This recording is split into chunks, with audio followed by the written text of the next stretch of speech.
Alright guys, welcome to another beer review, and today we're going back over to Amundsen over in Sweden, I believe. Let me see. I think they're from Sweden, I'm not too sure. But yeah, so this is a look at a can of the Pecan Psychosis, which is a pecan and maple imperial stout barrel aged, and I think it actually says what barrel that is, so you just have to bear with me 1 second while I get professional. Bourbon barrel aged, I think that is. But yeah, this is clocking in at 12% ABV in a 330ml can, I think.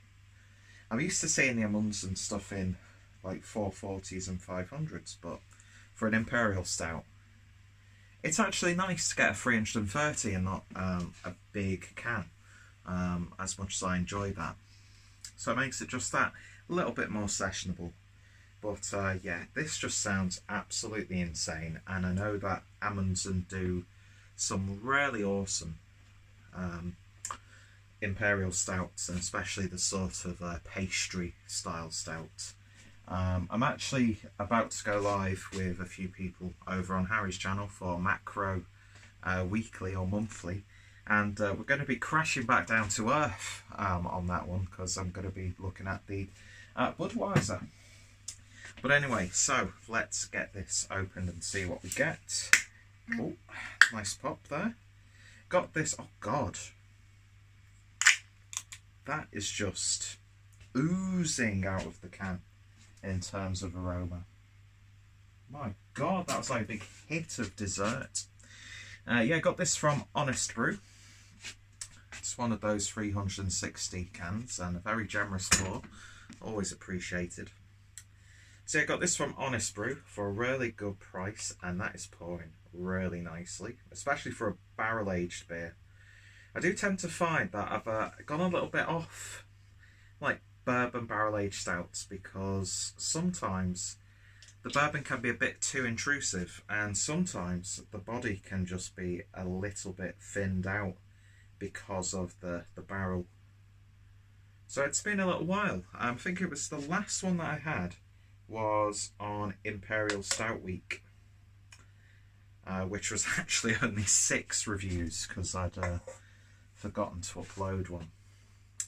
But yeah, beer in a glass then, and I don't know, I wouldn't say that's jet black, but it's very dark and intense in terms of a brown colour. In fact, no, it might actually be jet black. I can never really tell from the lighting in this, but yeah, it was pouring really nicely, as you saw, and the beer poured with about just shy of half a finger's worth of a really nice dark tan head. Looks really nice and pretty in this glass. Beer that's spilt on my hand is sticky as hell right now, and I'm used to sticky hands. Anyway, let's move on, we'll talk about the beer. But yeah, on the nose, oh, that's wonderful. You definitely get that pecan in there. Loads of dark caramel as well.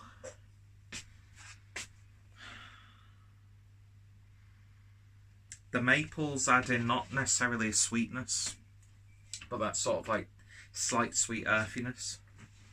Almost like a slight smoky, cakey smell. But it's smelling obscenely like a freshly baked pecan pie with a little bit of like a darkened, sweetened pastry almost. Oh yeah, it's like chocolate brownie. Like just slightly undercooked, so it's still nice and gloopy. Beautiful roasted sweet malt character.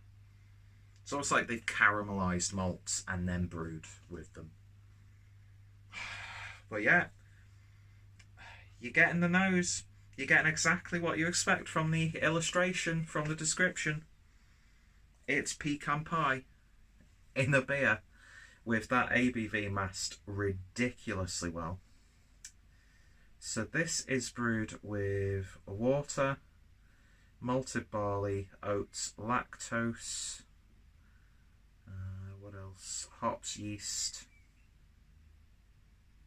And it doesn't actually tell you what they've actually used to impart those flavours of the pecan and maple. But it does smell like it would have been brewed with them, or at least some sort of extract or flavouring. But it doesn't come across too artificial. There's even a bit of like a Reese's peanut butter cup coming through. Oh, man, it's just smelling absolutely insane. So let's give it a taste. Cheers, guys.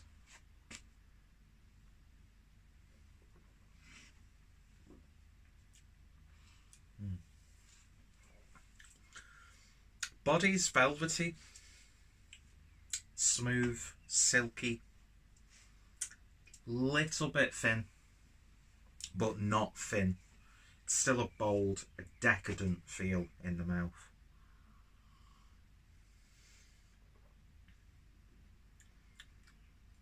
It's a little bit more sweeter and vibrant in its sweetness than you would expect.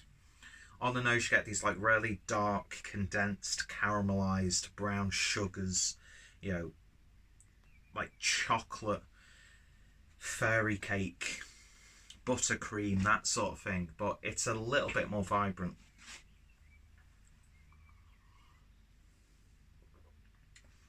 There's definitely a slight sweeted peatiness coming through from that barrel, but it doesn't really get in the way of the beer. It complements everything else really nicely, actually.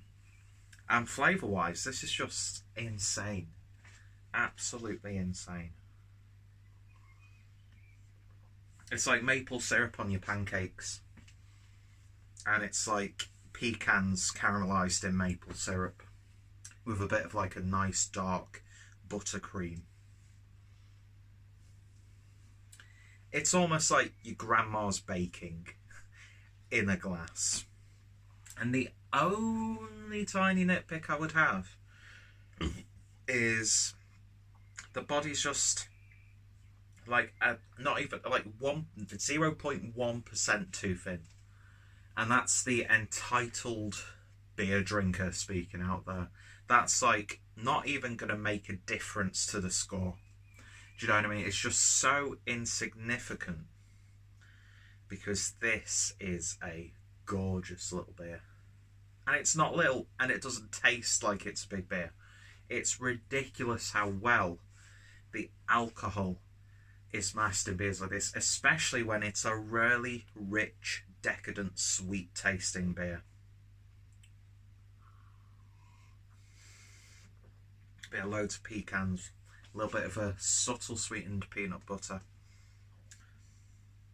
It's fantastic. It's not bombastic. It's not in your face. It's not too much. It's not clawingly sweet. It's not. You get the beer in there. Beautiful roasted malt character.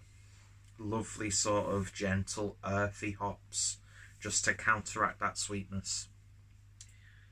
But yeah, that's really nice. I've not had an Imperial Stout like this since, I think it was either Princess Slayer or what else did I have? Yellow Belly.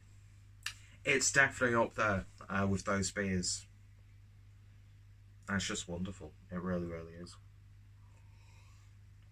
So in terms of a rating then of Pecan Psychosis, I'm going to give this one a 9 out of 10. Lovely stuff.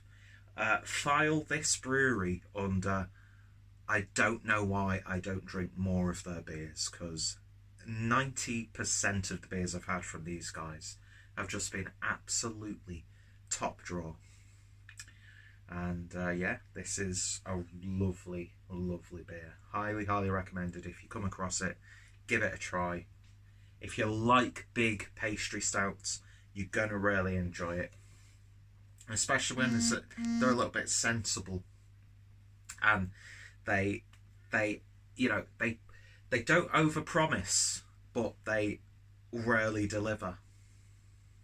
Do you know what I mean? With beers like this, there's so much room to be disappointed because you're not getting what you thought you were going to get, but this delivers it. And yeah, fantastic stuff. So if you've tried it, let me know your thoughts, opinions down below. Check out the brewery, check out the reviews that I've got on the playlist so far. Go check out Honest Brew as well. And of course, if any of my friends and fellow beer tubers have reviewed this one, I'm going to put their links down below. And all of a sudden, I'm dreading this even more now. Going from that to this, it's a good job I've got some hazy IPAs to drown in my sorrows, and plus that's going to take me a while to drink because it is so full of flavour. And although it could be deceptively easy to drink, I'm going to be sensible, mainly because I've got work tomorrow and I can't be bothered on Bank Holiday Sunday having a hangover, being shouted at by entitled old people on the phone. Anyway, thank you for watching, and hopefully you'll join me next time for another beer review. See you guys later.